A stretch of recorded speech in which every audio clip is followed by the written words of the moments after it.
So I was saying that it's Easter Sunday, and for some people that's important. Uh, and just reflecting for a second, I was thinking, oh, that's something about rebirth, actually. And we're being born into the present moment constantly. There's these physical forms um, that we can be aware of, that this is our this existence, um, this this being here that is being experienced, and to reflect that all beings, all beings cherish their life.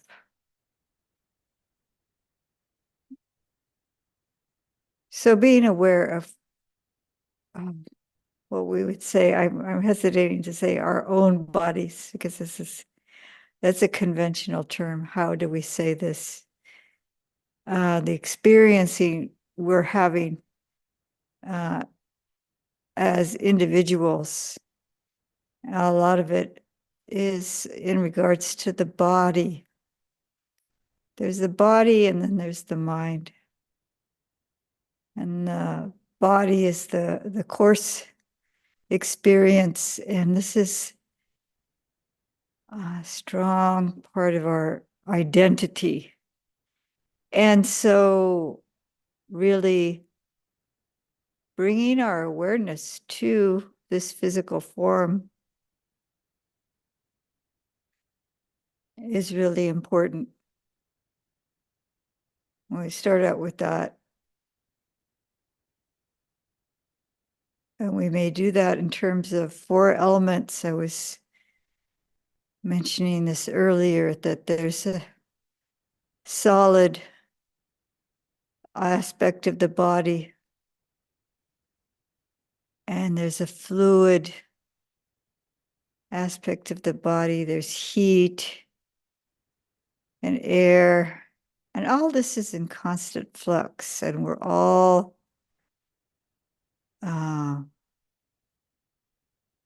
needing to keep that in balance. So all beings have the same need to protect, to care for, to nourish, to keep hydrated.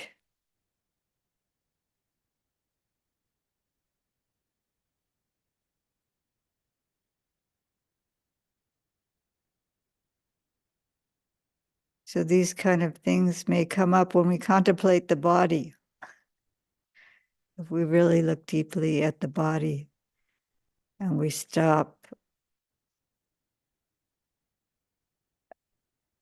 just thinking about our own body, realizing that all beings have these same needs, these same concerns, the same dukkha, same suffering.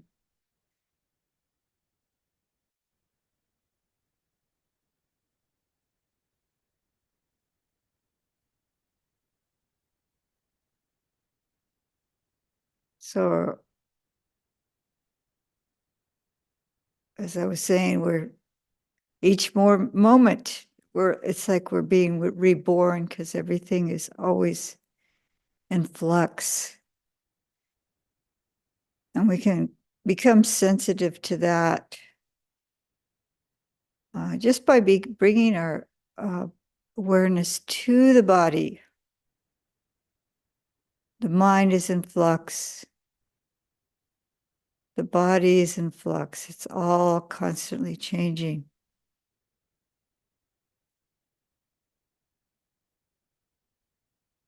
So we increase our sensitivity to this being here to start with, and then eventually we can go beyond that limit.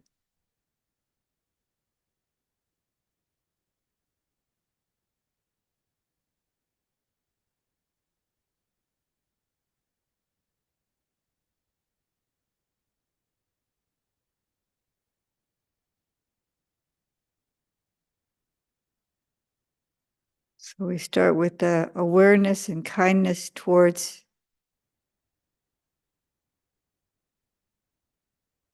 the what we consider our own uh,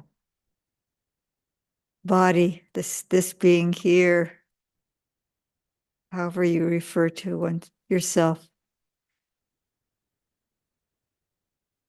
Just getting in touch with what it is, this body, this experience, this piece of life.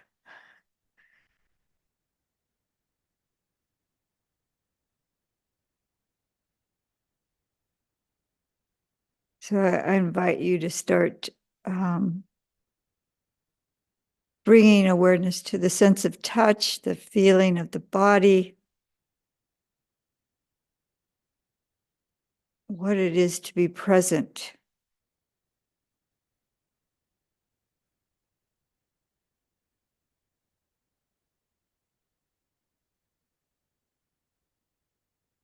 Feeling the contact of the body against what's supporting it,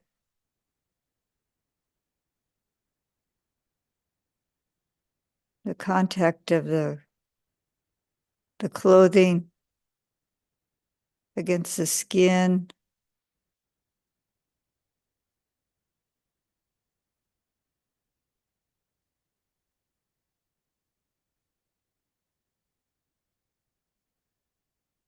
the air against the skin, the air temperature, anything that's making contact.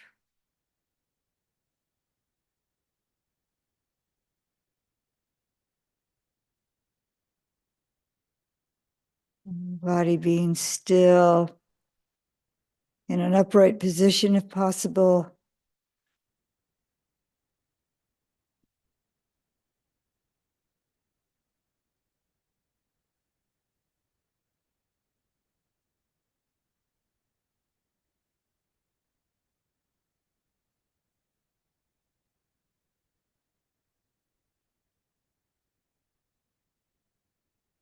Feeling the pressure of the body against what's supporting it.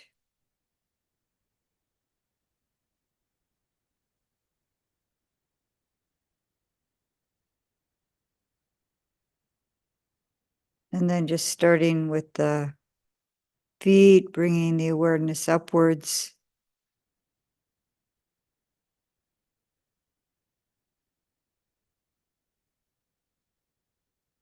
Over the legs.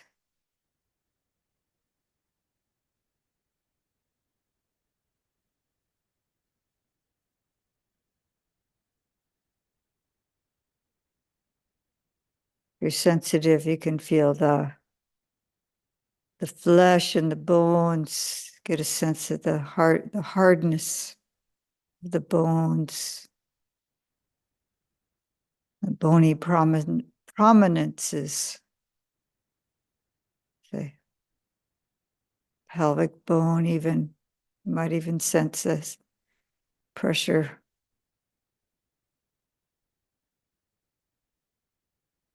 The buttocks, the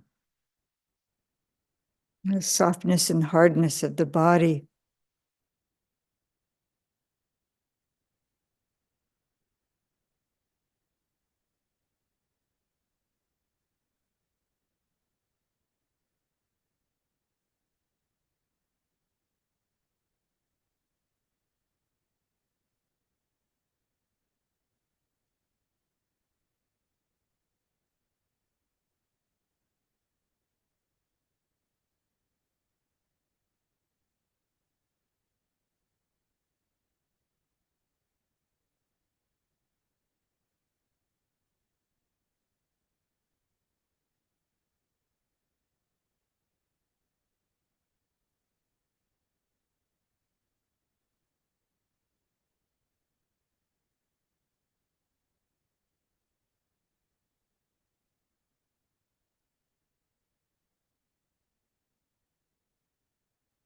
bringing the awareness up at your own pace over the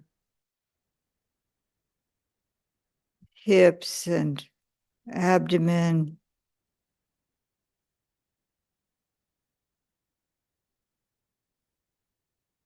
feeling the expanding and contracting of the body with the breast, starting with the abdomen. Just feeling the natural rhythm.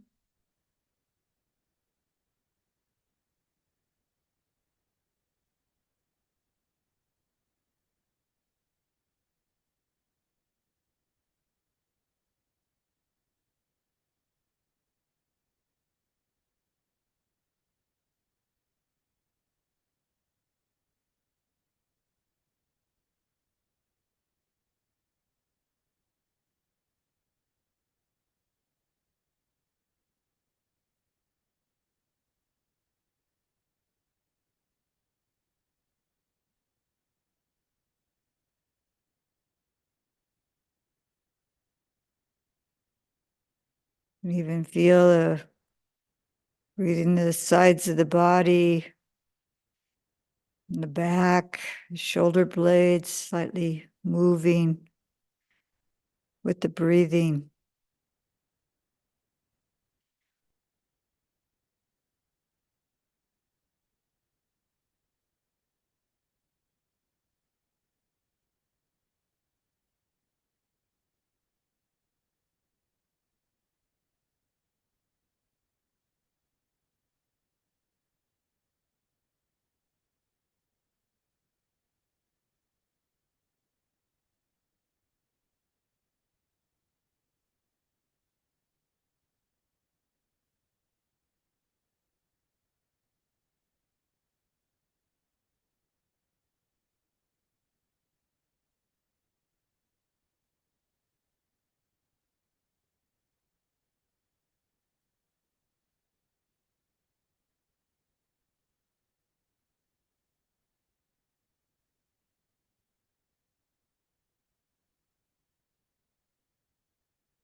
Gradually bringing the awareness all the way up over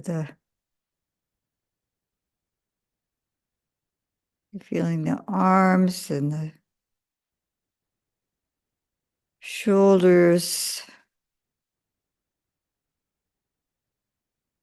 and the neck, just at your own pace, going over the parts of the body. You can sense the hardness and softness of the body.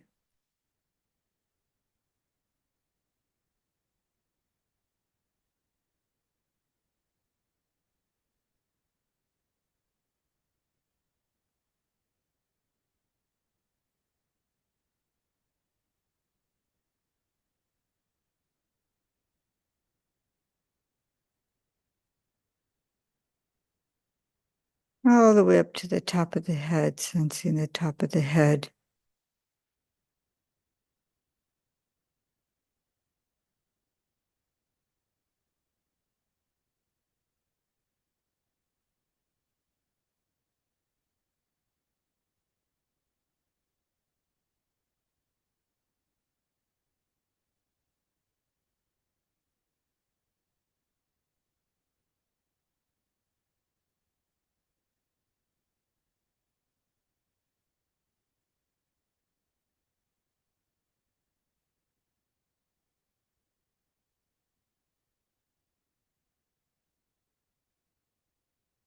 And then allow the awareness to drift downwards over the face, allowing the muscles in the face to relax.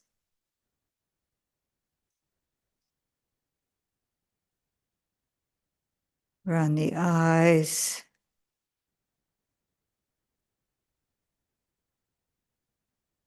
Sensing the jaws and the teeth, lightly touching the upper and lower teeth.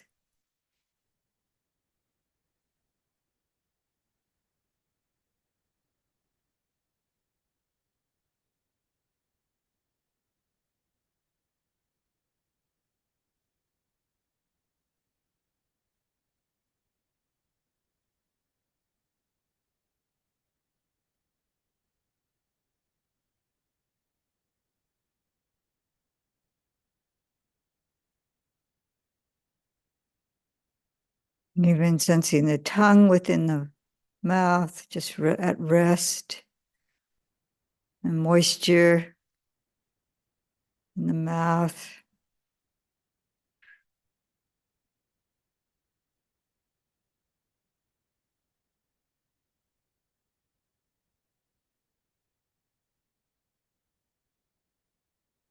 You might sense the touch of the breath in the nostrils.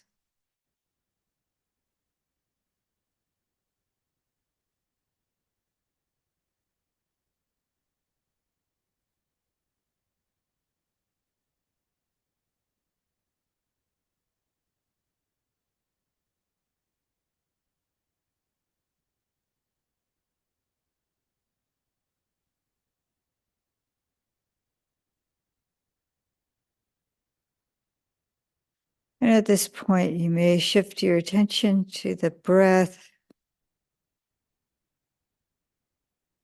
sensing the breath either at the nostrils or at the abdomen or wherever it's most prominent to experience.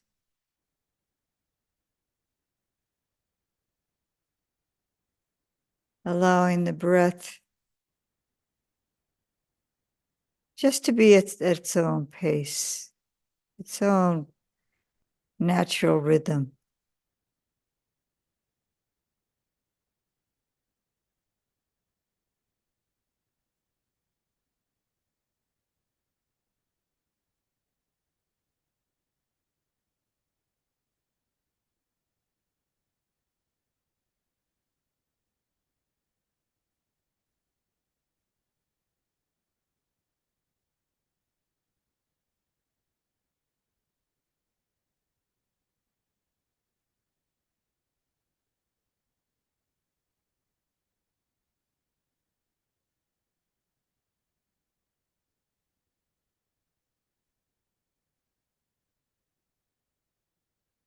And it's natural for the mind to go off into thought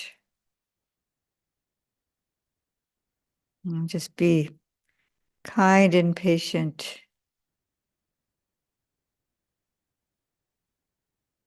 Just like a little child who's wandering off, a parent would guide the child back to safety and bring the mind kindly back to the body, to the breath.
Put your palms together, really feeling the touch of the hands.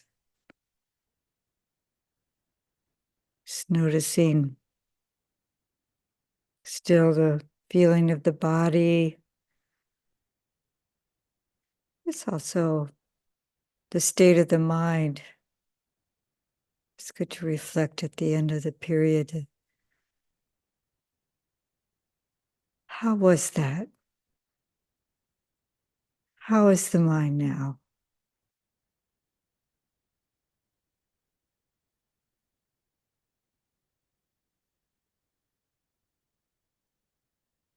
Some gratitude for the teaching of the Buddha. And also, Ayya Suvijjana had this theme that's on the for this program. I was reflecting on the teaching where the Buddha said, you could look, he could, with his mind, he could look in every direction at all beings, and he didn't see a single being that didn't hold themselves dear. So each one of us holds themselves dear. So knowing this, we shouldn't harm any other living being, just having that compassion, knowing how each one holds themselves precious.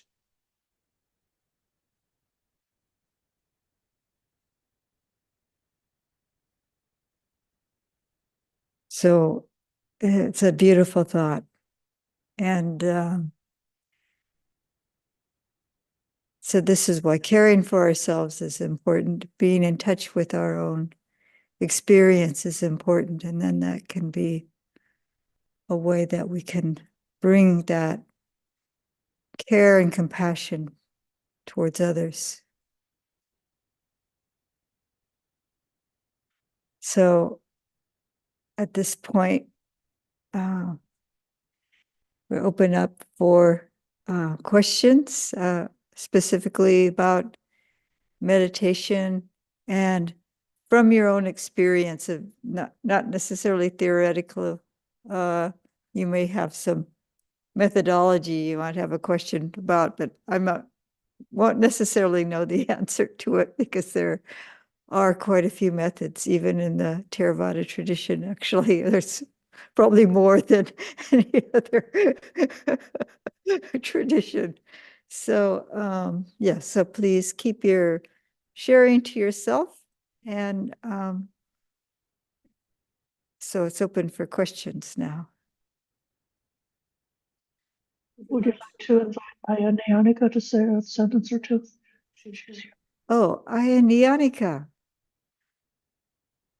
Please, would you like to share something?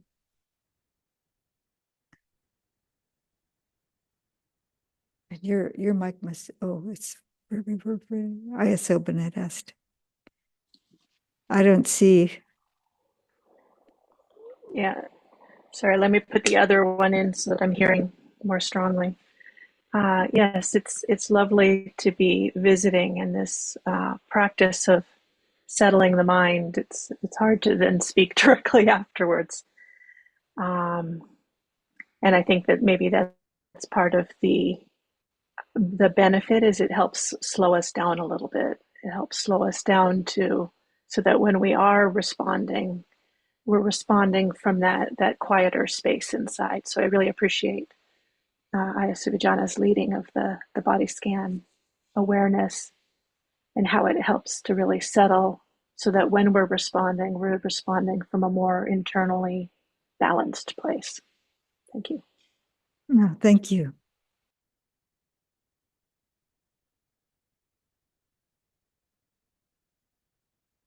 So if you have a question, you can put up a virtual hand. Should I put this on gallery? Maybe. Let's see everybody. Now I can see. Okay, Suzanne has a question. Hello, Ayya. Yes, it's about the anchor. So I've been doing emptiness practice just a little bit. The guide was very helpful with that, like seeing the body as just not self. And the question is about like when there's space out, coming back to some kind of anchor. So I recently heard a talk where the instruction said, oh, it's too contracted to go back to, the belly, the nose. Just go back to the whole body experiencing the breath. So I've been trying that, but there's a lot of space out. So I know there's different ways, like you said, there's so many different techniques, but what do you recommend about either sticking, because I like the belly, but I did notice feelings of like more contraction and headache and stuff like that. So it's kind of like what's between headache and space out?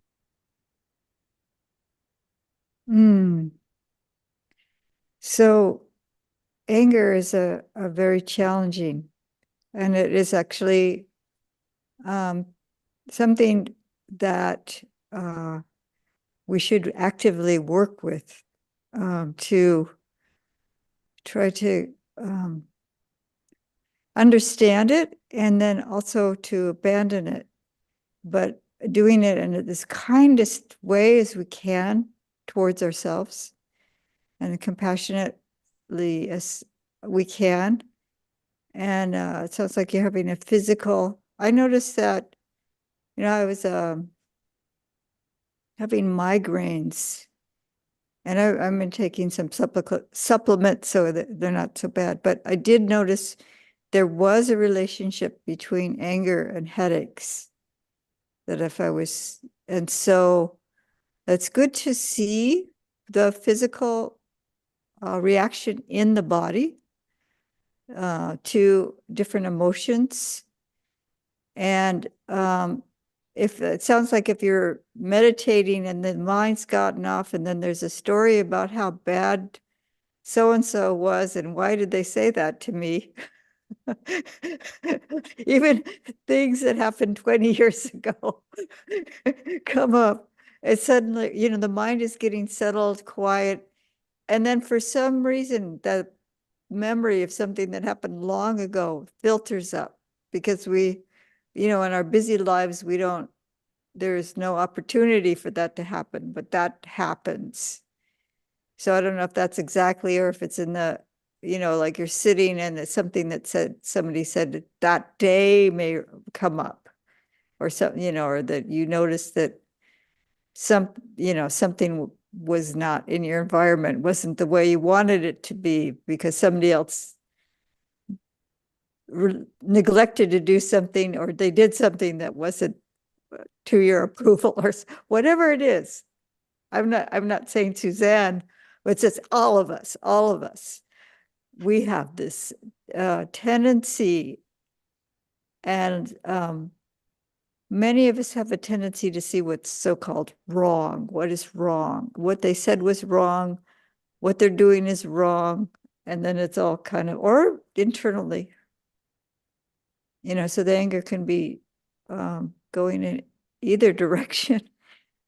But what you were saying, you were sensitive to your own body, which is right on. This is actually right what the Buddha's teaching is pointing to, that we're sensitive to what is going on, not only in the mind, but the body, and how they influence one another. And you're one of those beings, and you don't want to harm this being. Like we can cause ourselves harm with our strong emotions. I think most of us have noticed that it's going to manifest like maybe tightness in the shoulder. Some people feel tightness in the belly, headaches, anything like that can happen with stress. It's stress on the body to get angry. So just bringing the awareness to that, and then just being really compassionate in the sitting posture. Sometimes we can just examine the thought patterns that are provoking the anger. And then see, what I started noticing for myself is the critical mind, and then it starts picking at things. And then it just keeps building. And I have the metaphor of you're gathering kindling. It's like there's sticks, so they keep piling up. And then there's a spark. And then, because a lot of times it says like, you feel all this anger and it's like, oh my goodness. It almost catches you by surprise because it's so powerful, but it may be throughout the day we're stacking up all that kindling. We walk through the room and we pick up one little piece of kindling because something was out of order here. And then somebody says something there. And then just stack throughout the day. So to be aware and not pick up that kindling and throw it in the stack and go, oh, there's that critical mind again. Oh, hello, critical. Have some little way to just acknowledge what's going on without saying, oh, I shouldn't be thinking like this. No, something like that's wrong. But kind of like, oh, I see irritation. Oh, there's irritation, and I'm starting to experiencing my body. Or I really got distracted because, I was on this, doing something, and then this memory came up, and then how that distracts me. So internally, like the mental impact and the physical impact. It does both. And so when you're in a situation where when you're sitting, then you can work with it by just examining it and sit. And then there are reflections you can do. Is that is this helpful for me? Are these thoughts helpful? And the Buddha has talked about, you can examine your thoughts. Is it helpful for me? Or is it harmful for me? Is it helpful for others? Or is it harmful for others? Or both? And so you need, each one of us, this is a skill that the Buddha had laid out, is in the Dvaita Vitaka, or the two kinds of thought, where he was seeing wholesome thoughts and unwholesome thoughts and setting aside them in different categories, and then abandoning. You learn to first you have to recognize what's going on, and then you can see the harm, potential harm, and then you're able to abandon it. You get to a point where it's like you see these shoes in the closet are really old and moldy and falling apart. Do I really need to keep them? Now they're attracting, more mold and stuff like that. So is it helpful or harmful to keep these shoes? So you you can just, I don't know, whatever you can, for yourself. Each person has a different way of working with it, but what seems to be helpful the key is for recognizing it And then the skill is to kindly abandon. You don't want to add aversion to aversion. So you don't want to hurt yourself further by criticizing yourself. I've been meditating all these years. How come I still have anger? That's not, is that helpful? No. Is that going to stop the anger? No. So anyway, does that seem helpful? Yes, that's good. Suzanne? Thank you. And also I wanted to let people know I really appreciate everyone here in your practice. And I'm going to be gone for 3 months. I'm continuing this self-retreat somewhere that I can't do online stuff. So I will be back sometime this summer, and I just encourage you all to have fun, and thank you to the Ayya. Oh, you're welcome. So I hope that was helpful. Okay. Diane has a question. Diana. I've continuing with what Suzanne said, the inner critic there.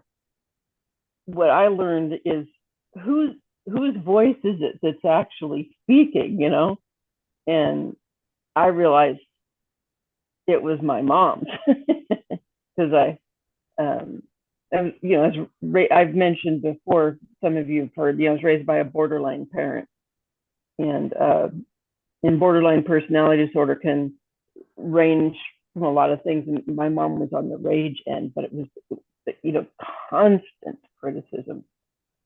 And so I was highly critical of myself, going on and into my adult years. And I didn't finally having to realize I can't keep doing this. And yeah, it puts a lot of stress on you, and the anger.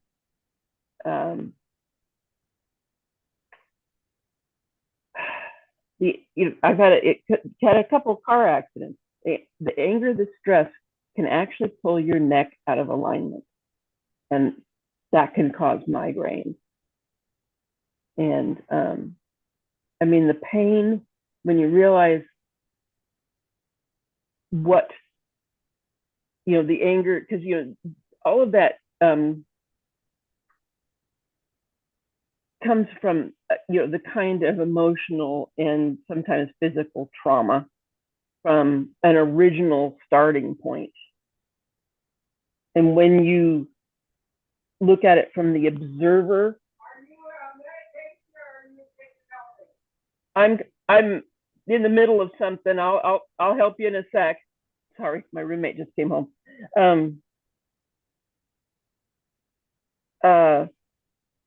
If you can get yourself on the observer to observe where the original starting point came, where did this all start in my life? You can pull the string out of the string of pearls of the different, because when Ayya, when you were saying when the memory comes up and then the self-criticism starts, the memory comes up because it's asking to be healed. That's just something I've discovered, and it's like it's asking to be healed now. And Suzanne, we'll miss you too. So it's all of this, or the meditation and all of this is for our healing, and the coming to quietness is part of our healing. And Ayya, you're so wonderful in helping and guiding us in the meditation, because it does help us to stay centered into the meditation. I think when you offer that guidance in there. So I really thank you for that. And I hope that I'm really right brain when I think. So I'm hoping I'm making sense when I talk, because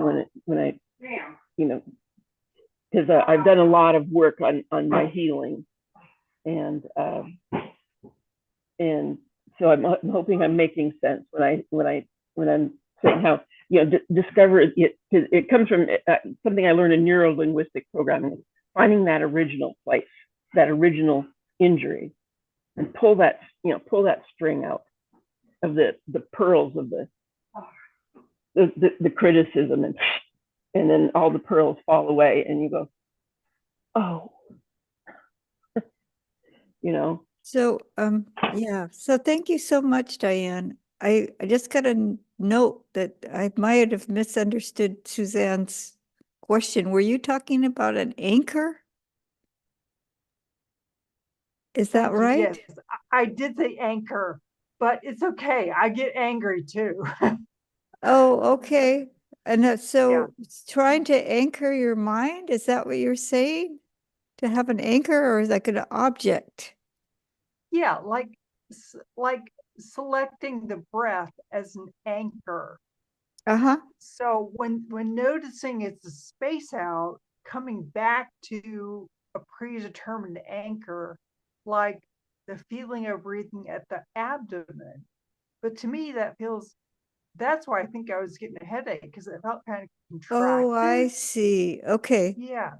No. So that's what I was curious about, because this other person, he's an Ajahn, said, no, don't just contract. That's not in the suttas. Okay. Feel the entire body as a process of breathing. So I was curious if you have a feeling So, about that. let me answer then. I understand what you're talking about now. I'm sorry about that, but yeah, so I have an anger issue. It's actually gotten better with the practice. So, yeah, so if you have the breath, it depends on where you're breathing. And a lot of times, if it's just at the nostrils, some people do get headaches from that. And then but one thing I've heard teachers, many teachers, and I've been working with this too, and this is why I start with the greater bodily awareness, is that the one spot is really hard to hold, and it is sometimes too much focus, especially at first. So to bring the awareness gradually to the breath, then the full experience of the body actually breathing, and then allowing the mind to settle. But if the mind is not able to settle on it, don't force it. Don't force it on a very refined spot. Then bring it to a fuller bodily experience of the breath. If the mind is just really too agitated, you might just bring the awareness to what is going on in the mind. There's agitation in the mind. So what is that? But you do have the body as an anchor, as an anchor. Yeah. Somehow the physical form at first, because it's harder to really examine thoughts, because sometimes it gets too tangible. But sometimes you can say, okay, I can identify that this is some kind of mental state. I'm identifying it as restlessness. I see this is restlessness. And so just being aware of it, and the restlessness is because I want something. What is it that I want? I want to fix this problem. So you can examine it that way a little bit. And then that might help loosen that, so that urgency or whatever, for instance, this is for instance, and then when the mind seems to be able to be more spacious and not so tangled up in whatever it was that's causing the restless mental state, then it can come back to the body. And I would recommend a wider base, like whatever the teacher was talking about. I think that's what you're saying. Yeah. I'm having a little hard time with the audio and my hearing combined. The audio isn't so good, and my hearing isn't either. So Well, and I mumble. So okay. Yeah, that's exactly it. Thank you very much. That's Okay, so now we got the answer to the question, and Ayya Suvijjana has a, Can I have a comment? yes, please. Ayya Suvijjana has a comment. Let me see. I'm going to Oh, I'll mute mine. add a spotlight, and you can hear me now? Yes, okay. The advice about putting the attention in a specific place, like for example, at the just at the rim of the nostrils, is found in the Path of Purification by Buddhaghosa, which would have been written down quite a few centuries after the Buddha's lifetime, but it was based on commentarial tradition that was perhaps only a couple or a few $100 centuries removed from the Buddha's lifetime.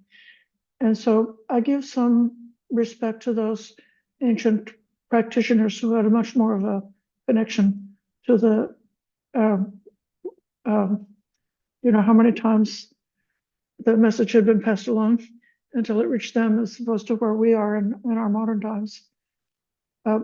It seems to me that the sutta teachings about jhana that speak about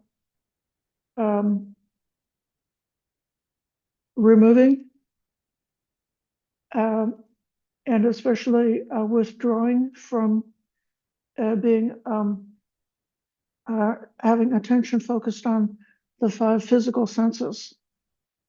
So just as when you leave the village and go to the forest, and the forest is empty of the village, and then you direct your awareness to like not paying attention to the trees, and then not paying attention to different aspects, and then you're sort of like dropping things out of your awareness and coming more and more internalized. So then there is an aspect of meditation when the mind actually is not any longer interested in the whole psychology and the reactions and the anger and the being triggered and having our sensory contacts and the contexts or the pain in the body or some contact makes us think of something and that causes a string of thought and all of that entire process. That's really important to investigate that process. But there's another part of meditation when we learn how to ignore all that and just have the mind to be quiet and to experience what it's like to be quiet. It's like being in a hospital. And so there's a certain kind of a healing, even a healing of the brain could happen. I know maybe hospitals are not quiet anymore like they used to be with all the machineries going on. But being so it's just a technique. And the wonderful thing is not to be trapped with only knowing one technique, but you've got a whole kitchen cabinet with all kinds of different techniques that are suitable at different times according to what you're aiming for in practice. So I think it's actually, it can be skillful at times to just focus on the breath. So I'll stop now.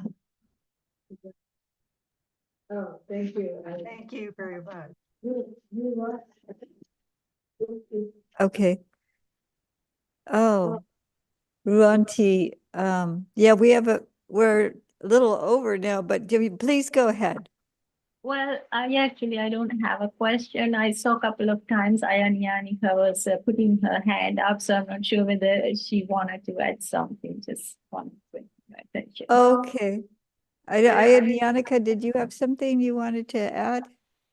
I could, however, if we're over time, it's not necessary. But yeah, you could say something briefly, just a nutshell. All right. Okay, this is in regards to Suzanne, the 2 spectrums of the constriction experienced in the, kind of the headachy sensation somewhere. I'm not sure, it might vary where that's located versus the space out. And I think that you've both addressed aspects, particularly of not going into a one pointed in a constricted manner. The other side of it, so I won't add my comment there. The comment would be around the working with the space out. And I guess I would ask a few questions about what are the qualities of the space out, but rather than going through that, just to suggest an experiencing of when you notice the spacing out, can you, before you go back to whatever anchor you choose, see if you can catch the quality of the experience of spacing out. So as you experience, spacing out feels like this, and there are so many different ways to space out. That's why, you have to explore it. Spacing out feels like this. And when I do that, I start to understand what the gratification of going there is, and also what the danger is. And I'm able to start to work with, this isn't the quality of meditation that feels like it's leading towards a purification and a beautification of the heart. And so take a moment when you notice the spacing out to taste it, and then you'll start to make different choices. So Okay, the space out. Yeah, I think that that's just the other side, right? Yeah, I didn't catch that either, and that's really important not to indulge in that. I think that I think that stepping back a little bit, like observing, I think this is what Ayya is saying, bring in awareness to it. So you're actually observing it, but you could simultaneously bring your awareness to like a really distinct physical contact, and I bring my awareness to what the contact of my body on the cushion, and I can be aware of the space out, getting kind of the mind is becoming quiet. What's happening is the mind is becoming quiet, and the habit of the mind is to go to sleep or just to space out or to fall in what's called the bhavanga. And so you don't want to indulge in that because it's pleasant. It's a pleasant experience. And so just bring some kind of sharpness to some tactile or something. Yeah, so don't indulge in. No, that it's a kind of a, like Ayya is saying, is there's like somewhat of a danger to it because it can be a real habit to get lost. So we should probably end. Someone is giving me a sign. It's not an nimitta, but of that sort. But anyway, thank you all for your kind attention. Appreciate all of you. And this is my last week here for a while. I'll be traveling again. So it's been lovely having you here. So we should end with our respects to the Lord Buddha. If you have an image in your environment, you can bow in that direction, or you can bow towards the screen, this image here. Araham Sama Sambuddho Bhagava Buddham Bhagavantam Abhivademi. Swakato Bhagavata Dhammo Dhammam Namasami. Supatipanno Bhagavato Sawaka Sangho Sangham Namami.